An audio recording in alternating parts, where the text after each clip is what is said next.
আমি আৰু অলপ আগুৱাই যাওঁ তেতিয়াহ'লে জাতি জনগোষ্ঠী আৰু ধৰ্মীয় এই তিনিওটা ক্ষেত্ৰতে আজি আমাৰ চৰকাৰখনে এটা নতুন সমন্বয়ৰ বাতাবৰণ নিৰ্মাণ কৰিব পাৰিছে শান্তি সমন্বয় আৰু তৃতীয় দিশটো হ'ল বিকাশ যদি বিকাশৰ যিকোনো মানদণ্ড আমি চাব যাওঁ ৰাজ্যৰ অৰ্থনৈতিক পৰিৱেশ ৰাজ্যৰ নিৰ্মাণৰ পৰিৱেশ কেপিটেল ফৰ্মেশ্যন উদ্যোগীকৰণ কৃষিৰ ক্ষেত্ৰত প্ৰথমবাৰলৈ MSP যি আগতে কেতিয়াও কৃষিজাত সামগ্ৰী বিক্ৰী কৰিব পৰা নাছিল আৰু ৰাষ্ট্ৰীয় পৰ্যায়ৰ যিকোনো মানদণ্ডতে অসমৰ আবিৰ্ভাৱ ৰাষ্ট্ৰীয় মানচিত্ৰত অসমৰ আবিৰ্ভাৱ টাটা ছেমিকণ্ডাক্টৰ ব্ৰহ্মপুত্ৰৰ ওপৰত ব্ৰিজ আৰু আমাৰ অসমৰ যি প্ৰশাসনীয় সংস্কাৰ এই গোটেইবিলাকেৰে আমি অসম আজি ভাৰতৰ ৰাজ্যসমূহৰ ভিতৰত we have become a emerging state যিখন ষ্টেটক লৈ কেতিয়াও কোনেও আশা কৰা নাছিল আজি আমি এখন ইমাৰ্জিং ষ্টেটলৈকে ৰূপান্তৰ হৈছোঁ ৰাজ্যৰ GDP প্ৰায় 7.5 লাখ কোটি টকালৈকে স্পৰ্শ কৰিছে আৰু খুব কম দিনৰ ভিতৰতে আমি মিলিয়ন ইকনমিলৈকে ৰূপান্তৰ হ'ম লাখৰ পৰা আমি মিলিয়নলৈকে যাম পৰিৱেশ আৰু পৰিস্থিতিৰ কাৰণে আজি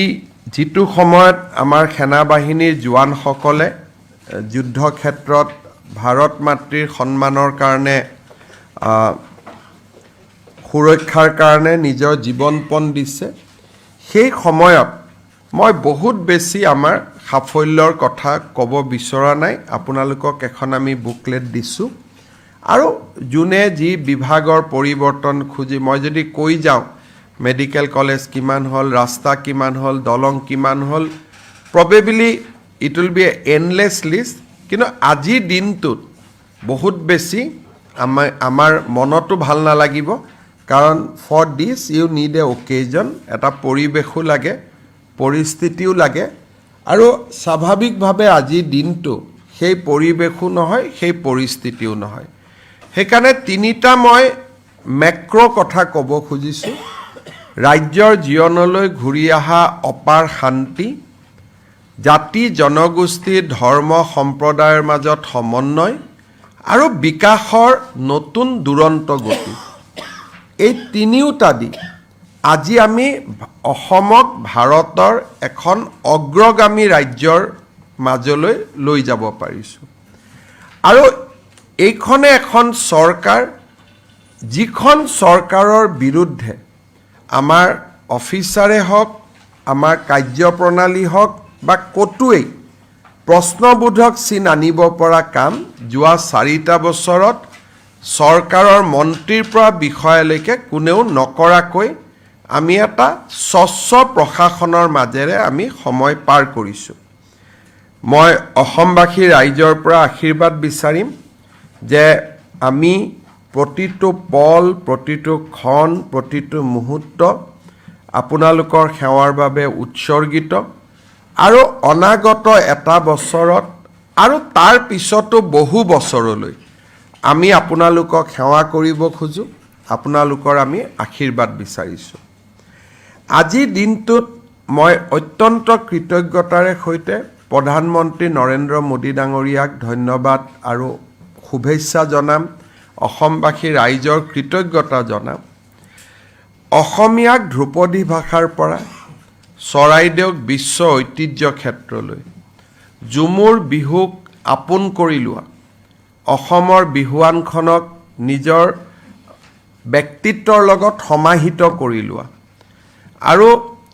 কাজিৰঙাত আহি নিশা কটাই আমাৰ ৰাজ্যৰ সম্পদসমূহক আন্তঃৰাষ্ট্ৰীয় সম্পদলৈ ৰূপান্তৰ কৰা যি আমি ইমান দিন আমাৰ অসমৰ সম্পদ বুলি ভাবি আছিলোঁ মোদী ডাঙৰীয়াই তাক বিশ্ব সম্পদলৈ ৰূপান্তৰ কৰিলে আৰু উদাৰ আৰ্থিক সহায় যোৱা কেইটামান দিন আগতে মই আপোনালোকৰ লগত আলোচনা কৰিছিলোঁ ৰিং ৰোড প্ৰকল্প হৈ গ'ল ফাৰ্টিলাইজাৰ তেখেতে অনুমোদন জনালে কাছাৰলৈকে ডেডিকেটেড হাইৱে অনুমোদন জনালে মই আশা কৰিছোঁ যুদ্ধই যদি অদল বদল কৰে বেলেগ কথা এই বছৰৰ ভিতৰতে কাজিৰঙাৰ এলিভেটেড কৰিডৰ নুমলীগড়ৰ টানেল মৰিগাঁও নগাঁৱৰ মাজত নতুন ব্ৰিজ ক'ব গ'লে প্ৰায় 1 লাখ কোটি টকাৰ আমি এডভান্টেজ অসমৰ যিটো ইনফ্ৰাষ্ট্ৰাকচাৰেল ছেগমেণ্ট আছিলে এই গোটেইখিনি অনুমোদন এই বছৰতে আমি লাভ কৰিম সেই ধৰণে আমি আগুৱাই আছোঁ জাগিৰোডৰ পিছত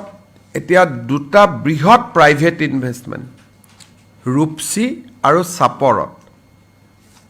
in the name of thermal power projects মই ভাবোঁ যে এই বছৰত আমি another 50,000 crores আমি ইনভেষ্টমেণ্ট প্ৰপ'জেল চূড়ান্ত কৰিব আমি পাৰিম পাম ষ্ট'ৰেজৰ দৰে নতুন নতুন যি অসমৰ পানীক লৈ আমি কেতিয়াও যে পানী গৈ আছে ওলাই আছে পানী সম্পদ হ'ব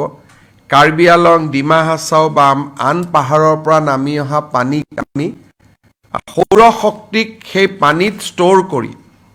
আমি ষ্ট'ৰেজৰ মাজেৰে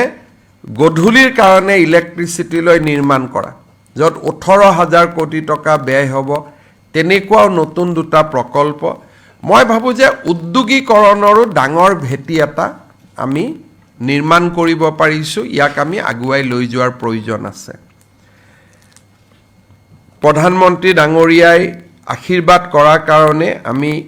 আজি এটা নতুন পৰ্যায়লৈকে যাব পাৰিছোঁ আৰু মই ভাবোঁ যে এই ধৰণে যদি আমি আগুৱাই যাওঁ অনাগত কেইটামান বছৰৰ ভিতৰতে অসম ভাৰতৰ এখন অগ্ৰগামী ৰাজ্যত পৰিণত হ'ব 4টা বছৰৰ সম্পূৰ্ণ হোৱাৰ মুহূৰ্তত আজি আমাৰ কেবিনেট বৈঠক অনুষ্ঠিত হৈছিল আমি কেইটামান অত্যন্ত গুৰুত্বপূৰ্ণ প্ৰস্তাৱ আজি আমাৰ কেবিনেটত আমি অনুমোদন কৰিছোঁ আপোনালোকক মই এই বিষয়ে ক'ম আৰু স্বাভাৱিকভাৱে সাফল্যৰ কথা আজি খুব কম শব্দতে মই সীমিত কৰিব খুজিছোঁ দেশৰ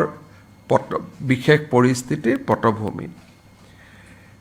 লোকপ্ৰিয় গোপীনাথ বৰদলৈ নামেৰে আমি গুৱাহাটী বিমানবন্দৰ উৎসৰ্গা কৰিছিলোঁ আমাৰ ৰাজ্যৰ দ্বিতীয়জন ভাৰতৰত্ন ডক্টৰ ভূপেন হাজৰিকাৰ নামেৰে আমি ডিব্ৰুগড় বিমানবন্দৰটো উৎসৰ্গা কৰাৰ বাবে ৰাজ্য চৰকাৰে সিদ্ধান্ত লৈছে ই কেবিনেটৰ অনুমোদন লাগিব ইয়াৰ নিয়মটো হ'ল প্ৰথম কেবিনেটে অনুমোদন কৰিব লাগে তাৰ পিছত বিধানসভাই প্ৰস্তাৱ ল'ব লাগে তাৰ পিছত ৰাজ্য চৰকাৰে কেন্দ্ৰীয় চৰকাৰে ইয়াৰ ওপৰত সিদ্ধান্ত লয় অহা মাহত আমাৰ অসম বিধানসভাৰ এখন এদিনীয়া অধিৱেশন অনুষ্ঠিত হ'ব যাতে ৰাজ্যৰ কেবিনেটে লোৱা আজিৰ প্ৰস্তাৱটো আমি বিধানসভাৰ প্ৰস্তাৱলৈকে ৰূপান্তৰ কৰিব পাৰোঁ দ্বিতীয়তে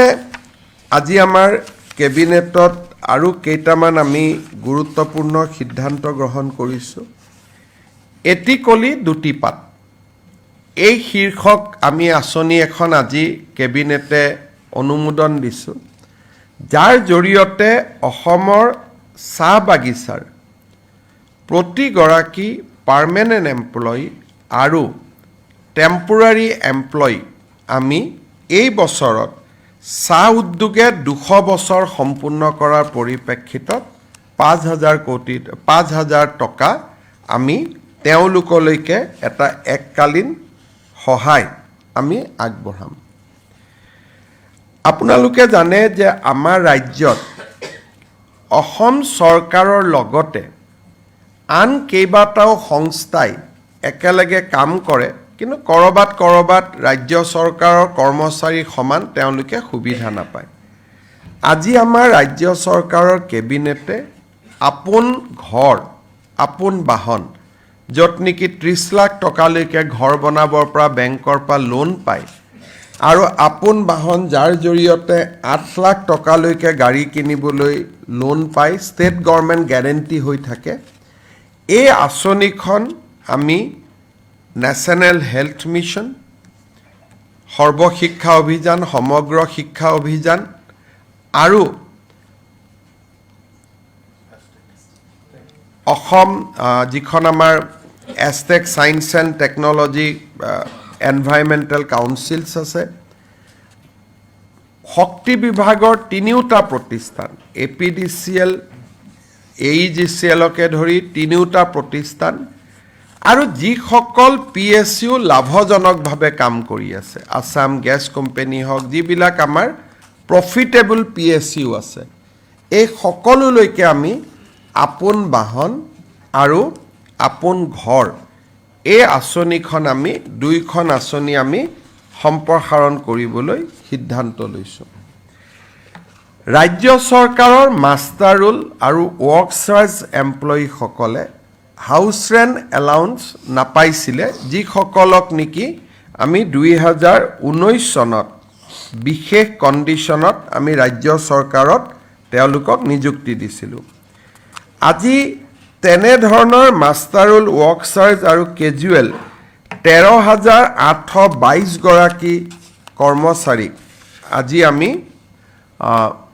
50% হাউচ ৰেণ্ট এলাউন্স দিবৰ কাৰণে সিদ্ধান্ত গ্ৰহণ কৰিছোঁ আজি আমি এটা ডাঙৰ স্কিম এটা এনাউন্স কৰিছোঁ মুখ্যমন্ত্ৰী জীৱন প্ৰেৰণা আঁচনি এই আঁচনিৰ অধীনত 1 জুনৰ পৰা আবেদনৰ প্ৰক্ৰিয়া আৰম্ভ হ'ব 2024-25 চনত গ্ৰেজুৱেশ্যন পাছ কৰা প্ৰতিগৰাকী ছাত্ৰ ছাত্ৰীয়ে